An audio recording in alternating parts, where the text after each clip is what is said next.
Or ফাংশনটা এটা and ফাংশনের মতোই, জাস্ট ওখানে আপনার যোগ করা হয়েছে, যে এর যোগ করা বলতে এই দুইটা ফাংশন এটা এবং এটা, এই দুইটা যদি আপনার মিট করে তাহলে এটা অ্যাকশনে গেছে। অরে যেটা করবে যে এটা অথবা এটা, এক অথবা দুই, এই দুটার যে কোনো একটা কন্ডিশন মিট করলে আপনি এটাকে একটা ভ্যালু আপনি রিটার্ন দিবেন।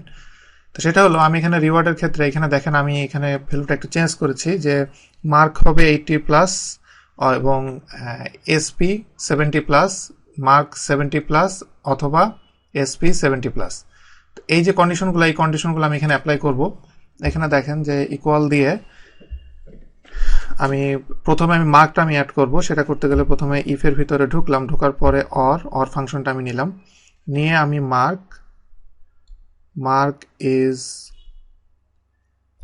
গ্রেটার দেন 80+, যেহেতু আমি সেখানে 80 দিব, কমা আরেকটা হলো sports performance is greater than 70 আছে, এখানে আমি 70 দিলাম, দিয়ে আমি অর ক্লোজ করলাম, করে কমা দিলাম, দিয়ে আমি 5000 দিয়ে কমা দিয়ে আমি 0 দিলাম, দিয়ে আমি ইফ অফ করলাম, করে আমি কন্ট্রোল এন্টার যদি আমি দিই তাহলে, এবং এটাকে আমি এখানে ডবল ক্লিক করি, তাহলে দেখেন যে এখানে কিছু কিছু ভ্যালু দেখা যাচ্ছে যে 5000। এটার 5000-এর কারণ কি, আমি যে কোনো একটা যদি দেখি যে আমার এখানে যে মার্ক আমার মিট করে নাই, 80+ হয় নাই, বাট আমার এখানে এসপি যেটা সেটা 70+, এটা মিট করেছে, এই জন্য একে 5000 দেওয়া হয়েছে।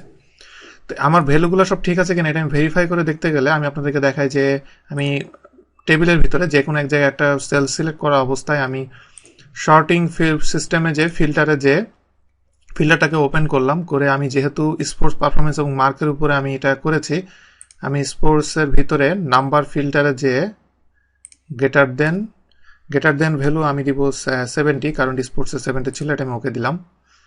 ওকে দেওয়ার পরে এখানে দেখেন যে যেইগুলা রিওয়ার্ড যেগুলা ছিল সেইগুলা এখানে চলে এসেছে।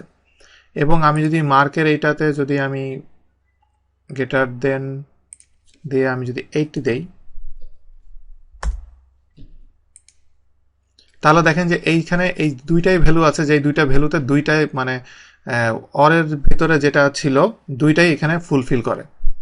এভাবে ফিল্টার করেও দেখা যাচ্ছে যে আমার যেটা আউটপুট আমি এটা আসলে এনেছি সেটা আসলে এখানে কারেক্ট। তো এভাবে আপনি অর ফাংশনটা ইউজ করতে পারবেন। আর অরের আমি আরেকটা ইউজ দেখাচ্ছি, যে যেহেতু আমি একটা দেখিয়েছিলাম, এখন অরের ভিতরে কিভাবে আপনি দুইটা ইউজ করবেন সেটা আমি আপনাদেরকে দেখাচ্ছি। দুইটা ইউজ করতে গেলে অরের ভিতরে ঢুকে যেখানে আমি 0 দিয়েছিলাম সেখান থেকে আমাকে আবার আরেকটা ইফ স্টেটমেন্ট শুরু হবে। ইফ স্টেটমেন্ট আমি একটা নিলাম, ইফ ফাংশনটা নিয়ে এটার ভিতরে আমার লজিক্যাল টেস্ট যেটা দিব সেটার জন্য আমাকে আবার একটা অর ইউজ করতে হবে, এবং অরের ভিতরে আমি আগের মতোই এই ভ্যালুটা C2